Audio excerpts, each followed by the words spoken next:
Avec Tertullien, les auteurs dont je vous ai parlé avant étaient tous des auteurs grecs. Ils écrivaient tous en grec, Saint Irénée, et puis les premiers, ce qu'on appelait les premiers apologètes, Saint Justin, etc. Là, avec Tertullien, j'entre dans la littérature latine, particulièrement la littérature de l'Afrique du Nord. On n'y pense pas souvent, et on oublie de nos jours assez rapidement que des régions comme la Cyrénaïque, donc l'actuelle Libye, ou la Tripolitaine, Tripoli, voilà, la Cyrénaïque, c'est ce qui est dans l'ordre par rapport à la... Mais vous avez bien, là je vais faire très rapidement, et puis la Turquie, voilà, puis vous avez la remontée, et puis le Grèce qui va être là, d'accord ? Et vous avez ces régions avec le delta du Nil, vous avez la Cyrénaïque, ça, vous connaissez au moins quelqu'un, Simon de Cyrène, qui venait de là. Voilà. La Tripolitaine, ces régions-là, puis après, ce qui était, alors c'est plus loin, j'ai mal fait, mais toute la région de Carthage. D'accord ? Donc ce qui correspond aujourd'hui à la Tunisie et à la Libye sont des régions profondément romanisées. Profondément romanisées. En raison de la prise de Carthage, vous vous souvenez, vos cours de latin, Carthago delenda, à cause de la prise de Carthage, ces régions-là, dans les premiers siècles chrétiens, sont d'abord très vite christianisées et ont une culture profondément latine. La culture grecque, si vous voulez, c'est la Cyrénaïque qui va en être la jonction. Ici, on est en monde grec, à partir de l'Égypte. Alors, pour le monde grec, il faut quand même, en revanche, il faut laisser la Sicile à la Grèce. La Sicile est grecque, et beaucoup plus de tempérament grec à l'époque, mais la botte de l'Italie, évidemment, et ensuite tout ce qui prolonge, la Tunisie actuelle et la Libye, sont très profondément, évidemment l'autre côté aussi, sont profondément latines. Et donc on y a une culture qui leur est propre, et qui est très différente. La Grèce nous donne des auteurs qui sont des philosophes, Rome nous donne des auteurs qui sont des juristes. Les nuances, après c'est peut-être un peu exagéré, quoique, mais la formation de la manière de parler en Grèce est beaucoup plus de l'ordre d'une réflexion philosophique, etc. Les Latins vont avoir, eux, une formation d'avocat ou de rhéteur. C'est souvent ce qui se passe. Et donc on a là, dès la fin du IIe siècle, un christianisme assez bien implanté, puisque les persécutions vont être violentes, particulièrement dans cette région-là. Félicité perpétue. Voilà. C'est là que les persécutions vont être souvent les plus sanglantes. Et donc de l'Afrique latine, on est au courant déjà d'un certain nombre de martyrs dès la fin du IIe siècle. Voilà. Et Tertullien naît dans cette Afrique. Il est né à Carthage entre environ 150. Vous mettez 155 là dans la chronique, entre 150 et 160. On estime 155, ça vous permet un juste milieu. Et son père était centurion. Il est d'une famille de soldats. Et il va faire de solides études, comme tout bon Romain. Un soldat qui veut faire monter son fils, il faut qu'il en fasse un tribun, un avocat. Donc il va faire des études, alors littéraires, philosophiques, mais surtout juridiques, pour avoir un poste dans l'administration. Il se convertit sans doute vers l'âge de 40 ans, assez tardivement, très probablement, on ne sait pas exactement, mais dans ses écrits on imagine, très probablement impressionné par l'héroïsme des martyrs. À peine converti, il va prendre la défense du christianisme, et c'est là qu'on va lire, avec entre autres un certain nombre d'ouvrages qu'on appelle ses apologies, sa défense de la foi. Donc là on va en avoir un des écrits, justement. Le problème c'est qu'il va adhérer à une secte qu'on appelle le montanisme. Secte de Montan, pas Yves. Secte un peu traditionnelle de l'Église. Alors, celle-ci est un peu particulière. Donc, Montan, comme ça se prononce, prêchait surtout l'incarnation de l'Esprit Saint. Ce qui est problématique. Fait partie, ça revient régulièrement. On va retrouver ça vers l'an 1000 avec Joachim de Flore. Il y a 2-3 hérésies, et entre autres certaines hérésies actuelles, j'allais dire, protestantes, là, frisent un peu là-dessus. Il faut faire très attention. Tout a été dit dans le Christ, mais donc voilà. Donc, avec l'incarnation de l'Esprit Saint, et surtout, un refus de toute autorité ecclésiastique, et un très fort rigorisme moral. Et donc, il va y adhérer assez rapidement. Ce qui fait qu'en fait, dans les œuvres de Tertullien, on a une dizaine d'années On a une dizaine d'années où il écrit catholique, on a une dizaine d'années où il est limite, et à partir de 213, il est complètement passé dans la secte de Montan. Benoît XVI, vous dit la chronique, il y a un apport énorme de Tertullien, donc c'est pour ça quand même que je vous le présente. C'est un auteur qui est chrétien, même s'il passe à l'hérésie, mais voilà, Benoît XVI disait qu'il avait une recherche trop individuelle de la vérité, de manière un peu, et puis surtout un caractère de cochon, tempérament un peu impulsif. Il y en a d'autres, hein. Saint Jérôme c'était le cas aussi. Saint Jérôme, on l'a envoyé paître, et il s'est retrouvé à Bethléem, puis il s'est occupé. Tertullien, lui, va être quelqu'un à travailler beaucoup sur la polémique. On sait que Tertullien, même dans la secte, va pas réussir. En fait, il va pas réussir à tellement y rester. Donc, il va faire un peu sa propre secte à lui. J'ai un doute quant à la date de sa mort. Il serait mort relativement vieux, vers 240 ou 250. C'est quand même un bel âge pour l'époque.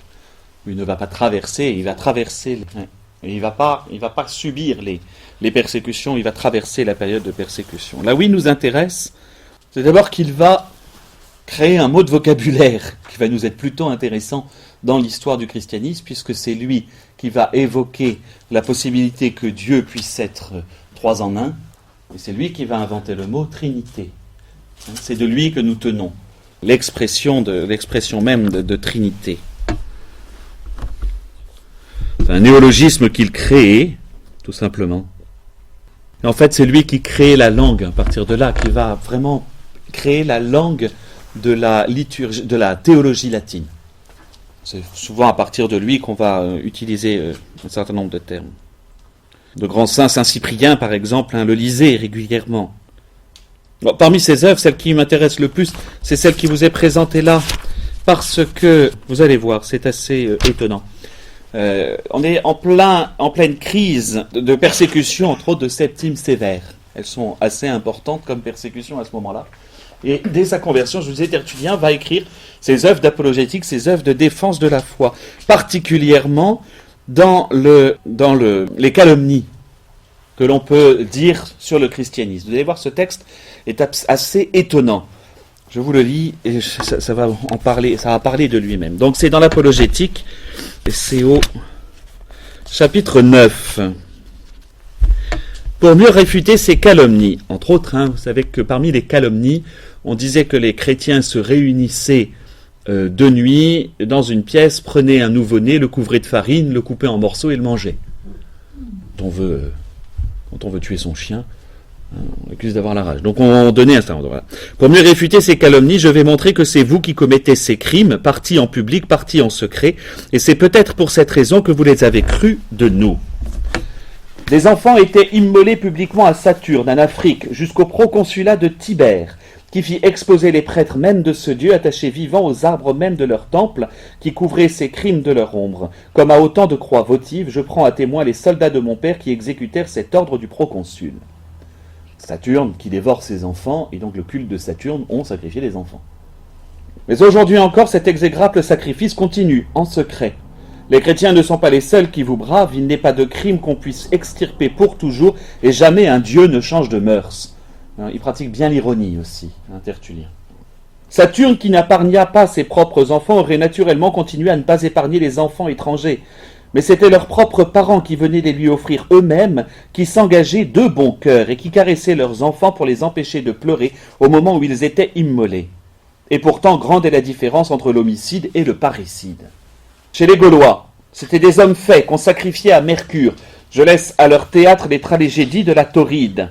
Mais jusque dans cette très religieuse cité des pieux descendants d'aînés, Rome, il y a un certain Jupiter que, dans ses jeux, on arrose de sang humain. Mais c'est le sang d'un bestiaire, c'est-à-dire d'homme condamné aux bêtes. Mais c'est le sang d'un bestiaire, direz-vous. Apparemment, c'est là moins que le sang d'un homme. N'est-il pas encore plus honteux que ce soit le sang d'un malfaiteur?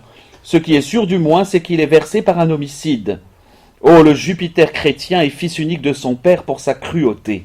Donc il utilise l'ironie, c'est pas toujours évident pour nous, mais il se moque en fait en disant voilà, Jupiter, fils unique de Saturne, qui finalement est bien le fils de son père en acceptant des sacrifices humains. il va encore plus loin.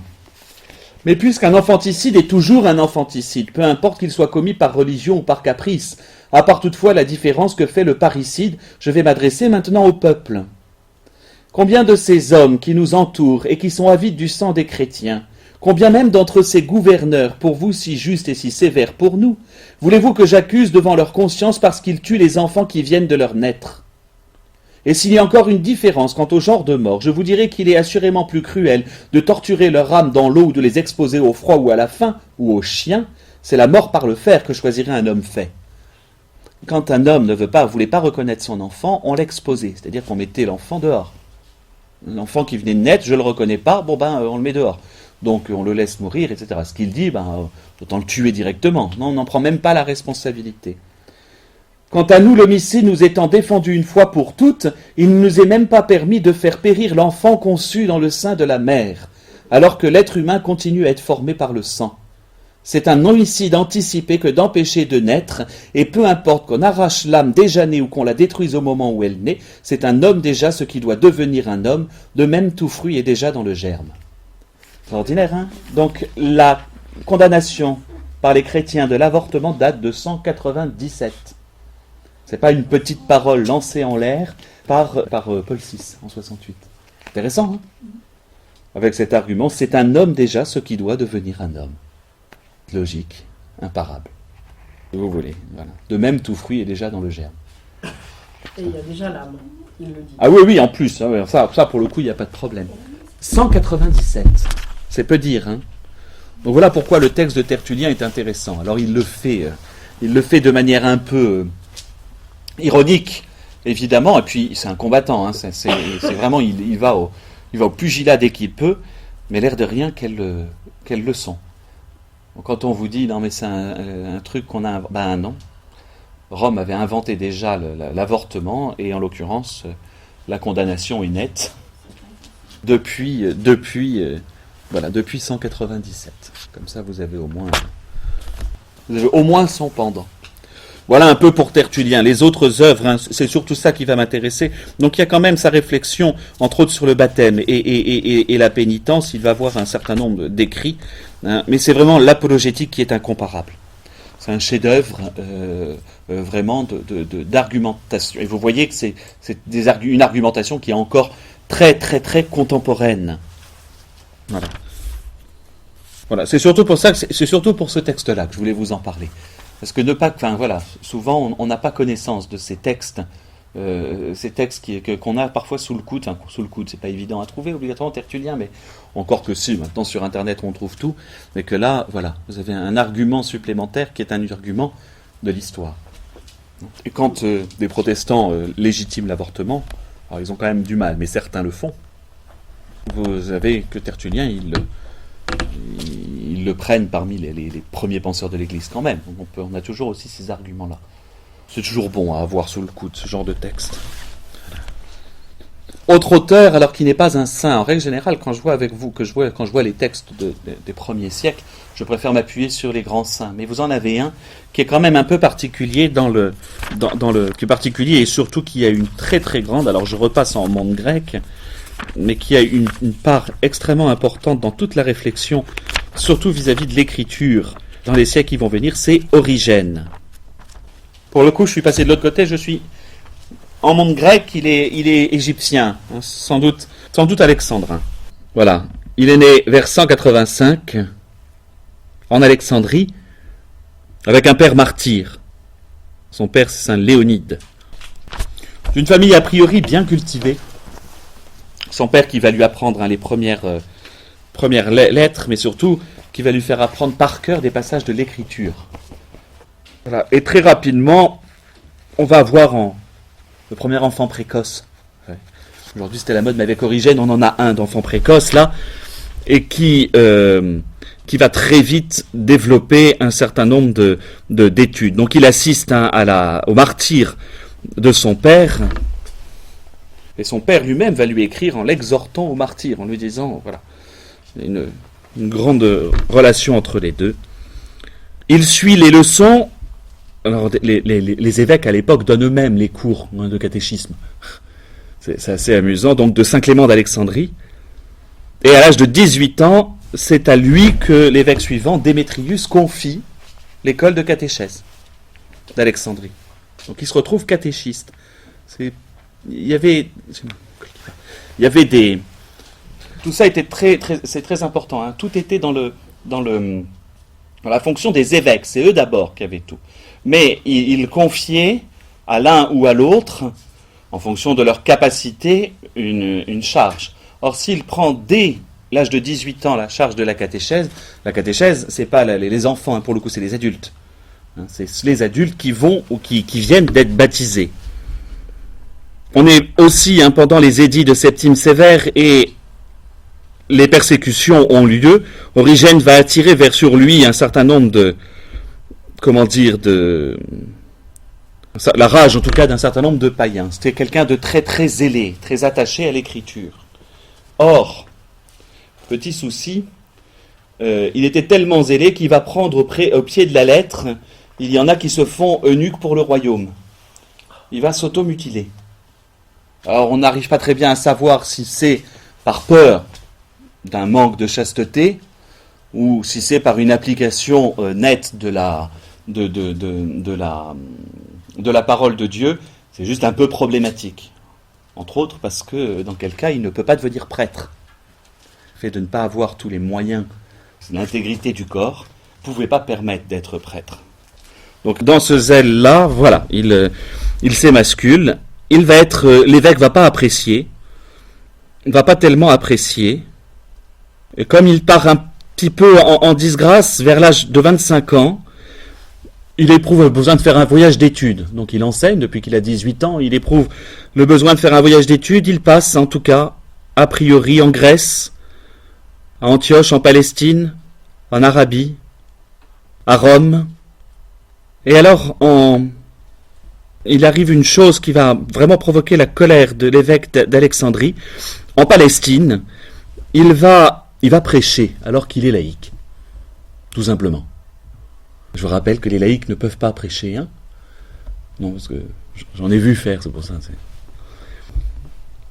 Non, c'est vraiment une charge qui revient à l'évêque et qu'il confie à ses prêtres, mais c'est très très particulier. Mais les évêques là qui étaient en Palestine, d'Antioche et puis Palestine, ils vont lui demander, voilà, de prêcher, de parler à l'Église devant les catéchumènes et aux fidèles eux-mêmes. Alors l'évêque d'Alexandrie est furieux, lui dit de revenir. Il se fâche encore avec lui. Je passe parce qu'il se fâche un peu pas mal aussi, Origène. Et surtout, de passage à Jérusalem, il arrive à se faire ordonner prêtre. Ah. Alors là, Démétrius, à son retour, lui interdit tout enseignement. Origène part alors et va s'installer à Césarée, donc Césarée de Palestine, où il va créer une école de théologie. Et c'est là qu'il va écrire sans doute ses plus grandes œuvres. Voilà, il est martyrisé quand même pendant la persécution de Dès, finalement. Dès, c'est 250 environ. Mais il ne mourut pas de son supplice, il est mort aux alentours de 255. En raison des 2-3 petites irrégularités de sa vie, entre autres les conflits avec son évêque, il n'a jamais été reconnu comme saint. Puis il y a 2-3 bricoles dans son école de théologie qui sont un peu borderline, comme on dit, et donc il ne va pas être, ses écrits non plus. Ses écrits sont quand même toujours étudiés, parce que c'était un auteur, mais alors prolixe comme c'est pas possible. Je pense qu'on doit avoir des pages et des pages d'Origène. Premier type de travaux qu'il va faire sont les travaux scripturaires. Là, je ne vais pas pouvoir vous les montrer cela, entre autres avec ce qu'on appelle les exaples. Et il faut imaginer le travail que c'est. Sur 6 colonnes. Sur 6 colonnes, il va mettre en parallèle. Alors attendez, il faut que je vous retrouve les références. C'est pour... Alors il le fait pour 5 textes différents de la Bible, dans l'Ancien Testament. Le texte hébreu. Alors en caractère hébreu, mais aussi en caractère grec. D'accord. Et à côté, sa traduction en grec. Voilà, selon 4 versions différentes. Bon, on va dire les noms, mais c'est la version d'Aquila, la version de Symaque, la version des Septante et la version de Théodotion. Il va faire la même chose avec les psaumes, qu'on va appeler les octaples, parce qu'il a réussi à trouver aussi plusieurs modèles différents. Je vous laisse juste imaginer le boulot que c'est. À l'époque, hein, on n'est pas avec Internet et on ne fait pas un copier-coller. Hein, c'est plutôt du... D'accord. Quand même un peu de parchemin, mais pas tellement. Donc c'est de la tablette, c'est voilà. Et donc c'est un travail immense de mise en forme, de compréhension. Ce qui est extraordinaire comme travail. C'est quoi son but? Son but là, c'est de voir... Alors, d'abord c'est un bon intello. Donc c'est le genre de travail qui est hyper intéressant maintenant parce que ça permet de connaître les trucs. À l'époque, je ne sais absolument pas à quoi ça pouvait servir. Mais ça lui permettait de mettre dans un même livre toutes les formes parce qu'il n'y a pas de version canonique de la Bible à l'époque. Il n'y a pas de version fixe. Donc il va récupérer les morceaux. Je pense que le but est justement de trouver une version qui puisse correspondre à tout le monde. Ou en tout cas, un ouvrage où on a toutes les versions, comme ça on est bon. C'est un peu problématique parce que c'est un peu illisible quand même, au bout d'un moment. Mais en revanche, le travail est extra parce que, entre autres pour la compréhension de l'hébreu, c'est-à-dire que le mot hébreu, il va mettre littéralement en grec, vous savez, comme... Donc il transcrit l'hébreu en alphabet grec. Exactement. Exactement, comme on pourrait le faire avec le grec. Si je peux vous écrire un mot grec, vous ne le comprenez pas, et je vais, si vous voulez, l'enseignement, ça ne va pas vous aider, d'accord, mais si je vous écris, c'est ça qu'il fait, d'accord. Voilà, il fait la même chose, mais de l'hébreu que je ne peux pas faire au grec. Dire le premier c'est Bereshit, et puis il doit écrire, alors je ne sais pas comment il fait pour le che, parce que ça n'existe pas en hébreu, mais en grec, mais c'est génial parce que ça permet d'avoir, en tout cas, un texte hébreu très ancien, sans doute un des plus anciens qu'on ait, assez fixe. Et puis, de voir un peu ces traductions, ces nuances de traduction qu'on va avoir à travers le temps, qui vont apparaître et qui vont être là. J'en reparlerai parce que celui, en fait, qui va nous fixer tout ça, c'est Saint Jérôme. Saint Jérôme, lui, va faire la Septante et tout garder dans un seul texte. Et Origène, il avait des grossis le boulot. Il avait quand même largement dégrossi le boulot. Justement, on va beaucoup s'appuyer sur lui pour pouvoir écrire justement la Vulgate, ce qui sera la Vulgate. Donc ça, c'est le gros travail, on va dire, scripturaire. Mais très intéressant, en fait, après avoir fait ce travail-là, il en fait le commentaire. Et là, on a des pages et des pages de commentaires de l'écriture. Pas à proprement parler ce qu'on appelle aujourd'hui de l'exégèse, mais on va avoir des commentaires abondants, et surtout, il va toujours chercher, parce que, mais ça, bon, après c'est un mensonge pareil contemporain, vous entendrez peut-être un certain nombre de personnes vous dire, oui, mais le Concile Vatican II a redécouvert les Écritures. Non mais, ça fait 2000 ans qu'on s'appuie dessus. Ce qui se passe, c'est qu'avec Origène, en effet, on a un compendium, un ensemble d'écritures sur lesquelles il va s'appuyer pour fonder sa théologie. Il va toujours les prendre comme source. Mais l'Église a toujours fait ça. Saint Thomas d'Aquin a fait des commentaires de l'écriture immenses aussi. Je veux dire, c'est pas des gens qui... ah oui, mais ils l'utilisent pas pareil. Enfin, la manière de l'utiliser d'Origène ou de ses prédécesseurs, chaque époque va utiliser différemment l'écriture.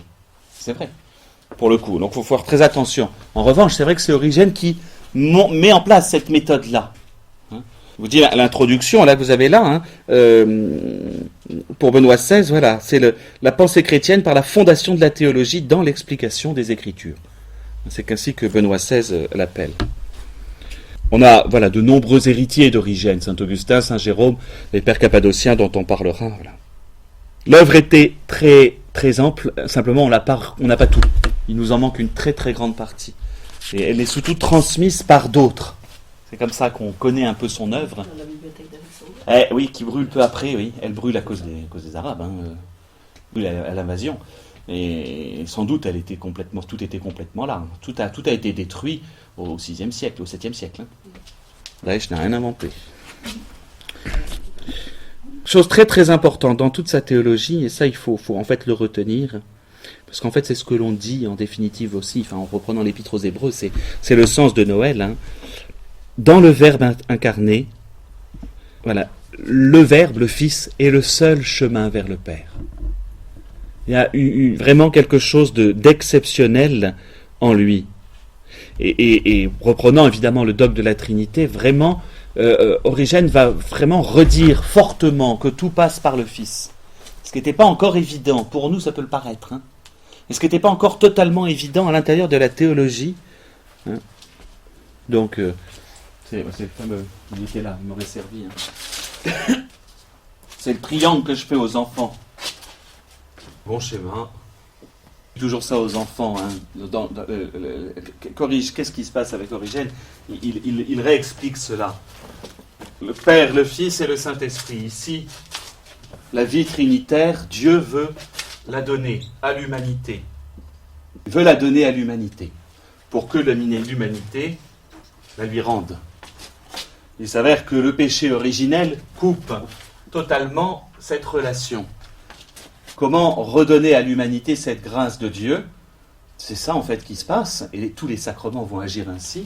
C'est le Fils qui va se faire homme, et qui par sa croix permet, mais uniquement par lui, voilà, d'où l'importance, voilà, parce que Jésus en tant qu'homme, lui, sans péché, refait cette relation. Donc notre relation en fait est toujours là. Alors, particulièrement, enfin, c'est le commentaire beaucoup de monde a dit, vous savez, je ne sais pas si vous vous souvenez, alors c'était 98 ou 99, l'année du Père, où il fallait redécouvrir cette relation au Père. Et beaucoup de monde disait, alors j'entends je n'étais pas séminariste à l'époque, donc je pouvais m'en moquer.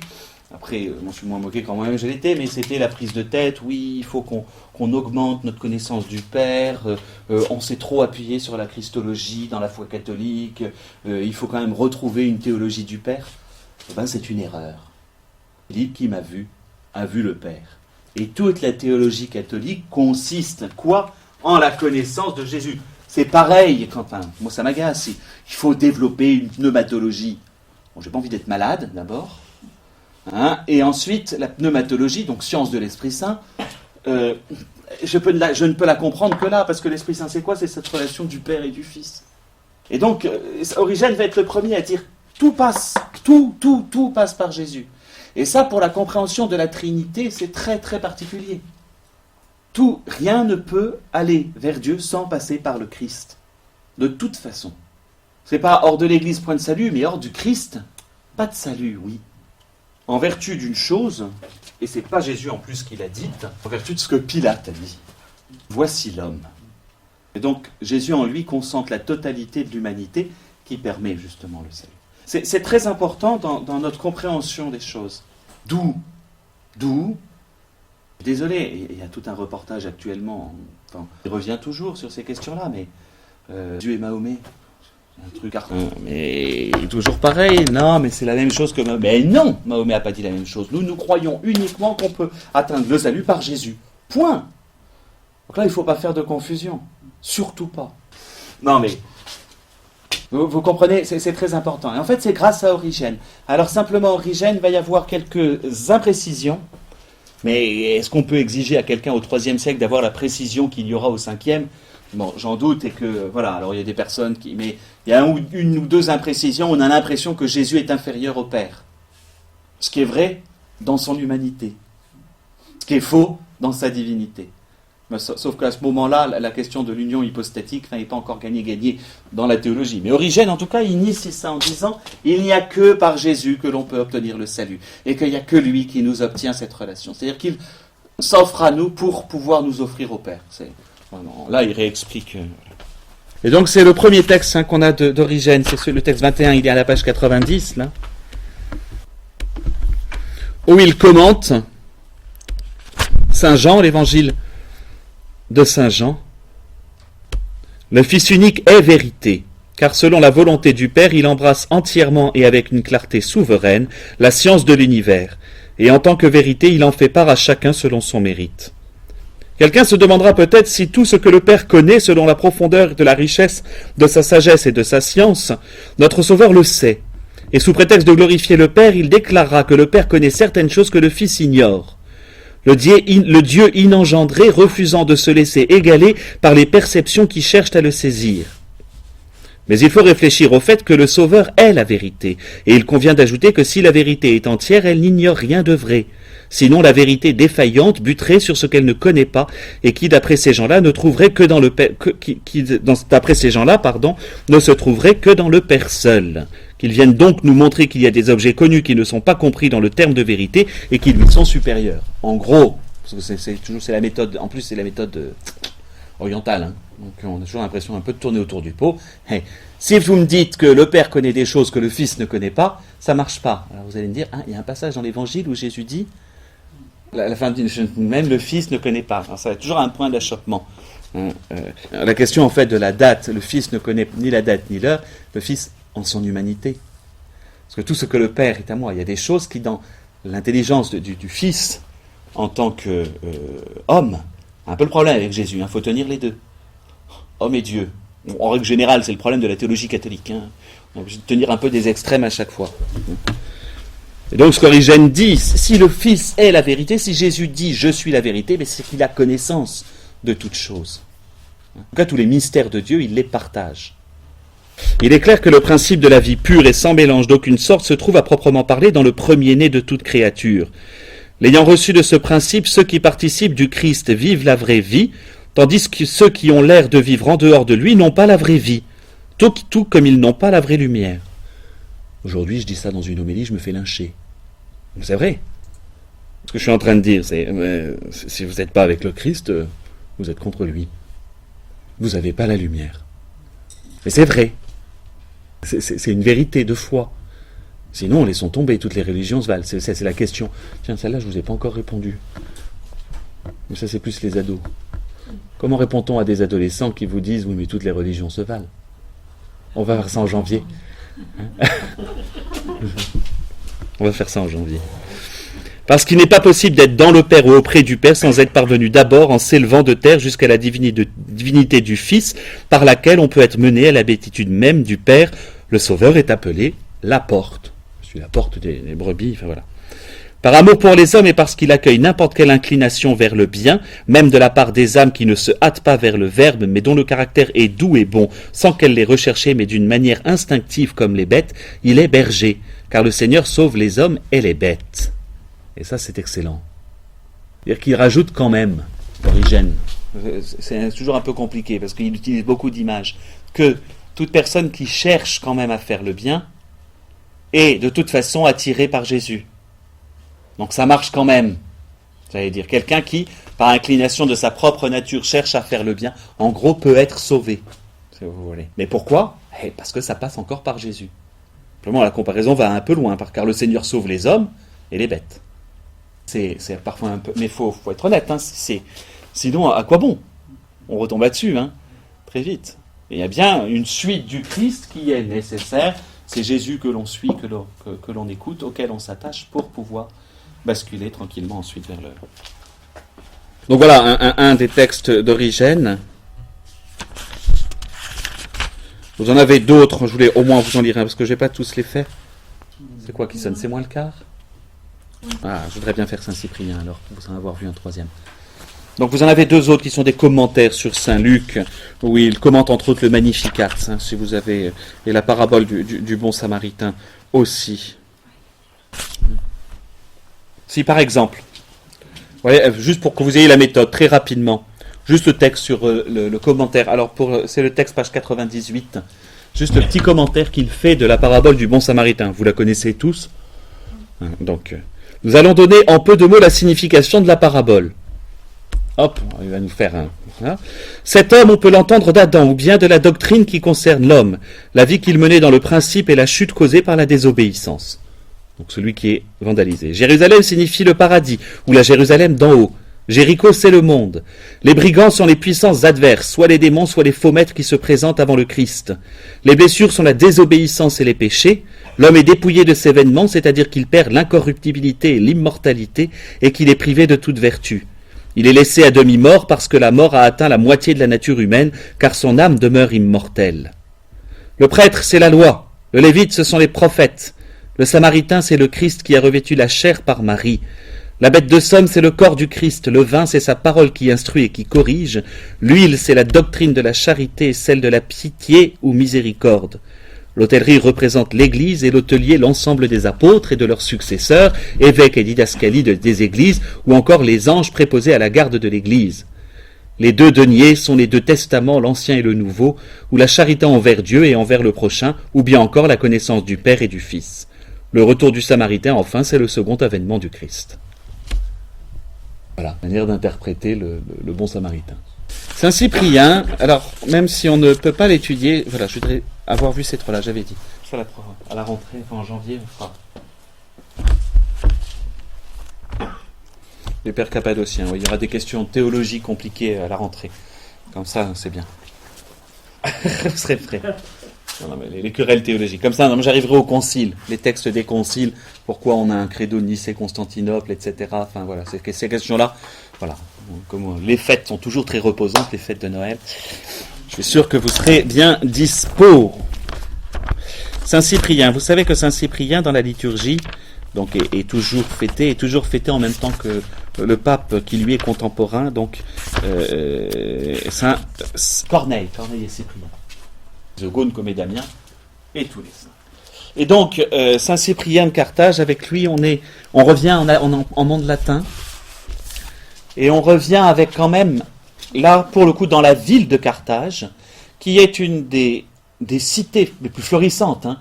Même si Carthage a été détruite par Rome, ça reste un point de commerce absolument immense, et un lieu intellectuel de très grande envergure.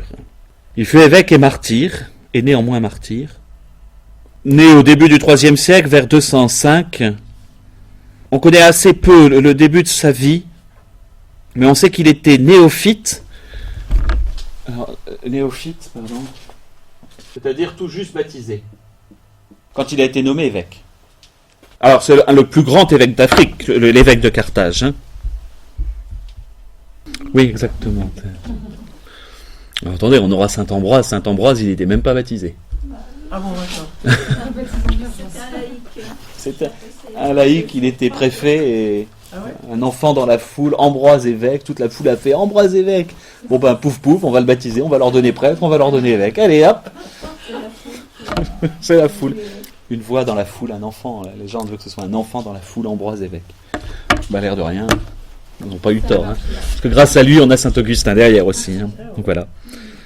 En fait, on connaît en revanche très très bien son épiscopat. Parce que c'est ça qui m'intéresse le plus, parce qu'il y a une correspondance très, très abondante. Qu'il a été évêque une petite dizaine d'années, hein, de 249 à 258. Or, son épiscopat va avoir vraiment une vraie question. La question des lapsi. Alors, ce ne sont pas ceux qui font un lapsus, mais question autour d'ailleurs même de la miséricorde. Que fait-on dans l'Église des hommes qui, pendant la persécution, particulièrement celle de Septime Sévère, ont renié, ils veulent revenir à l'Église. Ils vont dire, j'ai eu peur, et maintenant je le regrette. Qu'est-ce qu'on doit en faire? Ça va être une vraie question. À Rome, il va y avoir une opposition, et de manière très étonnante, c'est Saint Corneille donc, qui va être élu, ce qui était relativement peu attendu, parce que Corneille était partisan d'une voie modérée. C'est-à-dire qu'on les réintègre dans l'Église, enfin quand même pas à plein. C'est-à-dire qu'ils vont garder une vie de pénitence jusqu'à la fin de leur jour. Ils sont excommuniés en soi. C'est-à-dire qu'ils ne pourront plus communier. Mais néanmoins, ils pourront entendre toujours la première partie de la messe, ils pourront toujours entendre les enseignements, etc. Mais la participation au sacrifice en tant que tel, ils ne pourront plus, ou en tout cas pendant un très long moment de probation. Pénitence de plusieurs années. Souvent d'ailleurs, ça allait jusqu'à l'instant de la mort. À l'instant de la mort, l'évêque les absolvait, on leur donnait la communion, comme ça c'est... Mais hein, on hurle aujourd'hui de la sévérité, etc. Mais la question, à ce moment-là, va se poser profondément. Les personnes qui finalement rejettent leur foi, ou en tout cas publiquement vont dire, alors qu'est-ce que c'était? C'était peut-être, en plus pour des choses, pour éviter la mort, ce sont des personnes, on leur disait juste de jeter une poignée d'encens devant les dieux. Et ça suffisait pour certains qui étaient un peu... Tout le monde était populairement cruel parmi les soldats. Mais rien que ce geste-là est un geste d'apostasie, de rejet de la foi. Et donc comment est-ce qu'on va pouvoir les réintégrer dans la communauté? C'est la grande question. Exactement. Et donc, il va encore, comme toujours, hein, la voie médiane est toujours la meilleure, il va s'opposer quoi? Aux rigoristes. Alors les rigoristes, c'est quoi? Alors aussi, ils n'ont plus rien à faire là.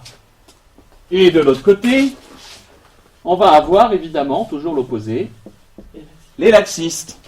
C'est pas grave. Ah ben, ils ont quand même renié le Christ. Donc il faut trouver une voie médiane. Et Saint Cyprien va faire justement partie de ces hommes qui, dans l'Église, vont avoir une voix importante. Vous savez qu'on va jusqu'à l'appeler le pape d'Afrique. Et le pape d'Afrique. Alors non pas qu'il y avait un pape à Carthage, mais qu'il avait une telle autorité sur toute l'Église d'Afrique, que vraiment, c'est là qu'on voit se former aussi dans l'histoire de l'Église les premiers primatiats en fait.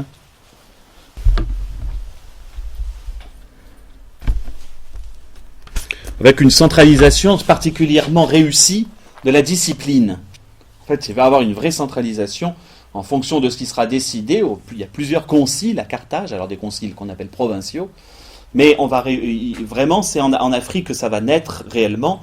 On va réussir à mettre en place une manière de faire en sorte que la discipline soit toujours appliquée. En ce sens, il va inspirer même Rome.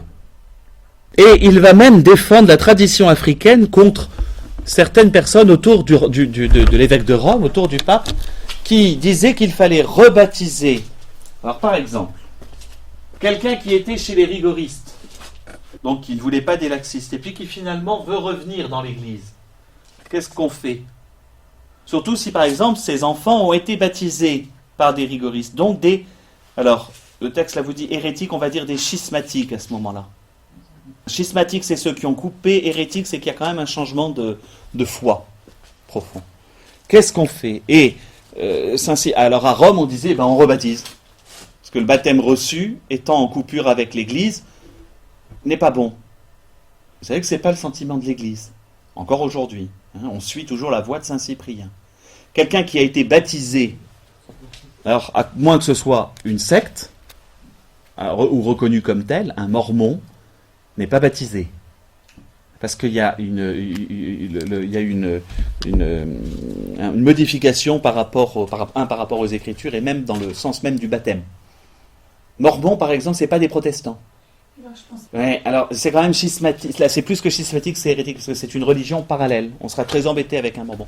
En revanche, un protestant, alors les orthodoxes n'ont pas la même vision, parce que les orthodoxes vont rebaptiser. Mais un protestant, un orthodoxe, un anglican, un foréon, enfin toutes les races de protestants, il n'y aura pas de souci. La condition, c'est quand même de tenir la foi d'origine, c'est-à-dire que il faut qu'on ait le même credo. Parce qu'en fait, il faut aussi l'intention de faire ce que veut l'Église. Ça, c'est en sacramentaire. Quand je baptise, il faut aussi que j'ai l'intention de faire ce que veut l'Église. Donc, il faut que j'ai la formule, je te baptise au nom du Père, et que j'ai l'intention de faire ce que veut l'Église. Or, c'est quoi? C'est la profession de foi que j'aurais proclamée avant. Or, et oui, c'est ça qui va me permettre de dire si c'est bon ou pas. Okay, donc S'il le fait avec l'intention quand même de dire, si c'est ta foi... Vous pouvez être baptisé, vous êtes catéchumène et il y a un attentat, vous avez à côté de vous une dame en burqa, et vous pouvez lui dire, baptisez-moi rapidement. Elle pourra le faire. En lui disant, vous dites cette formule et vous êtes dans un avion qui va se scratcher, vous faites ce que vous voulez, quoi. Vous imaginez toutes les situations possibles. Si un non-baptisé peut baptiser, mais à condition qu'il rentre dans une intention de l'Église.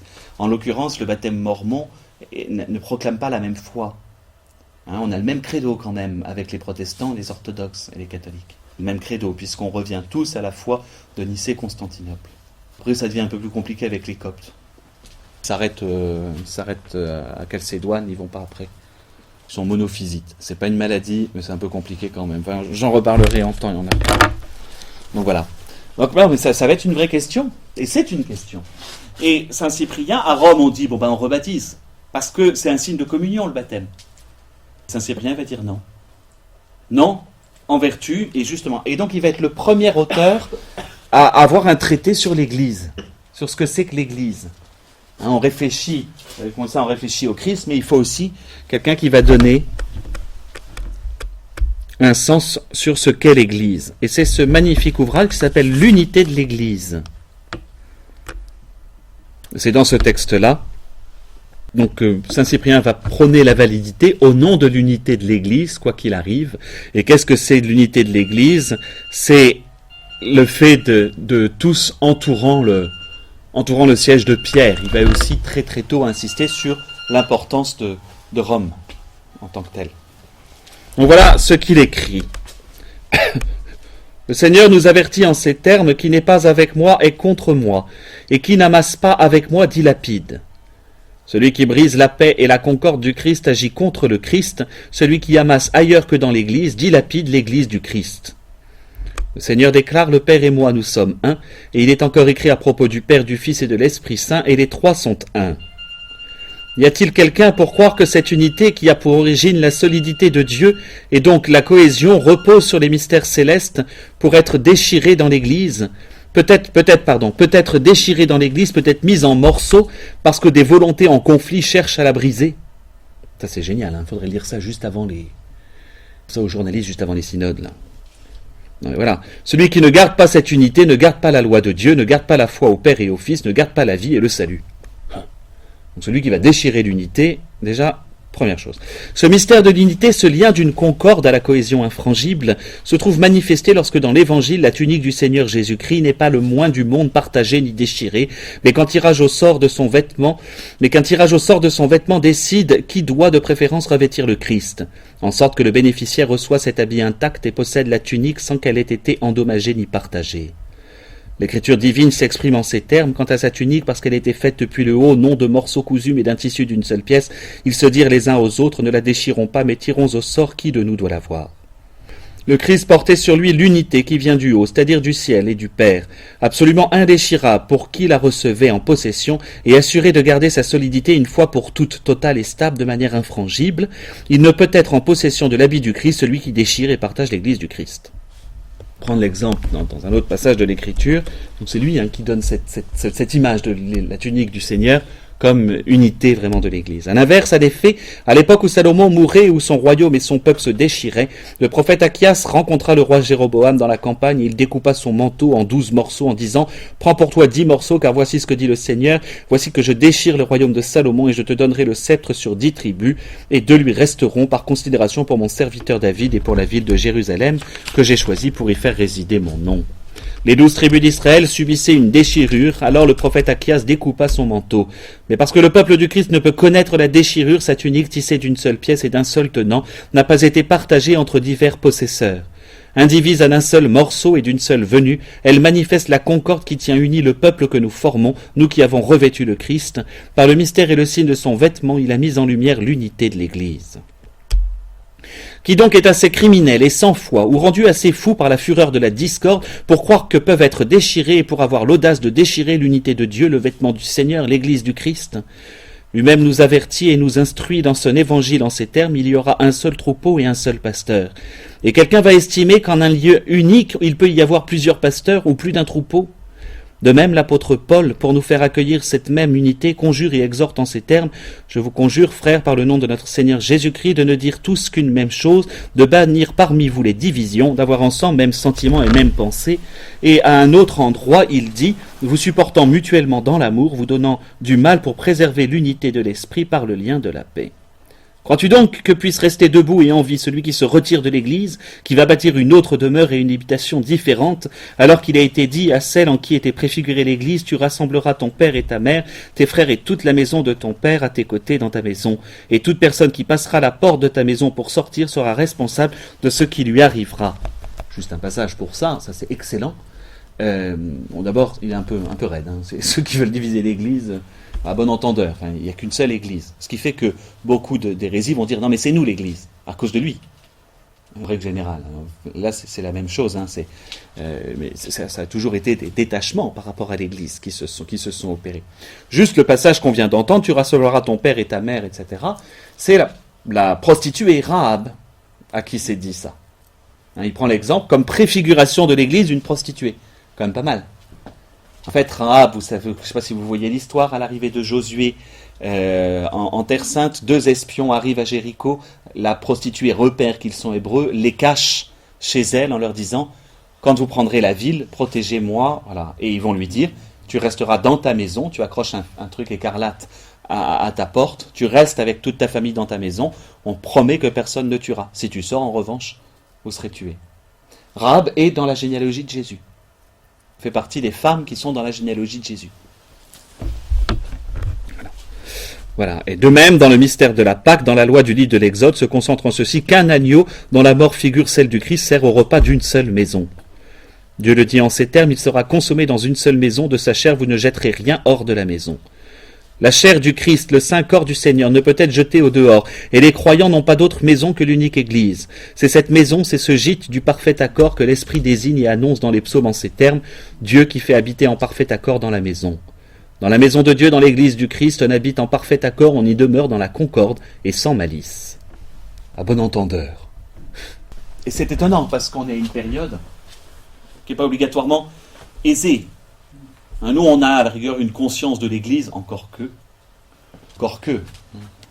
Je voudrais mettre ce texte dans les mains de beaucoup de personnes contemporaines. Vont dire, une association, dès que Rome dit quelque chose, enfin en France on a l'habitude, mais ça fait quand même quelques années que ça dure, dès que Rome dit quelque chose, ah ben non, c'est pas bien, machin, enfin. Et il y a une manière, Saint-Cyprien rappelle une chose, le pape n'a jamais interdit qu'on puisse discuter. En revanche, tout finit par l'obéissance, et seulement. Et c'est cette idée de la tunique du Christ, alors ça on le doit à Saint-Cyprien. Vraiment, c'est le premier texte sur l'Église à proprement parler. C'est la première fois qu'on a, alors, la théologie de l'Église, qu'on appelle l'ecclésiologie. Mais c'est vraiment le premier qui va le faire. Après, Saint-Cyprien est surtout connu pour sa persécution, pour sa mort. On a vraiment à travers lui aussi un homme qui est allé jusqu'au bout de sa foi, puisqu'il va être persécuté à Carthage. Donc, pendant la persécution de Dès. Non, c'est pas pendant la persécution de Dès, c'est après. Celle de Valérien, je pense, je sais plus. Oui, ça doit être Valérien. Ça doit être celle de Valérien. Oui, c'est ça. La tête tranchée en face de tout le peuple. Vous avez un magnifique récit contemporain de sa mort, donc qui est lu d'ailleurs le jour de la Saint-Corneille. Alors, il va défendre Saint Corneille, justement, qui se retrouve avec ces difficultés-là à Rome. Donc ils vont avoir. L'intérêt de Saint-Cyprien, c'est qu'en plus on a, alors là, mais une correspondance abondante, et c'est comme ça qu'on le connaît bien. Vous avez aussi de lui, je vous laisserai, vous avez un beau commentaire du Notre Père.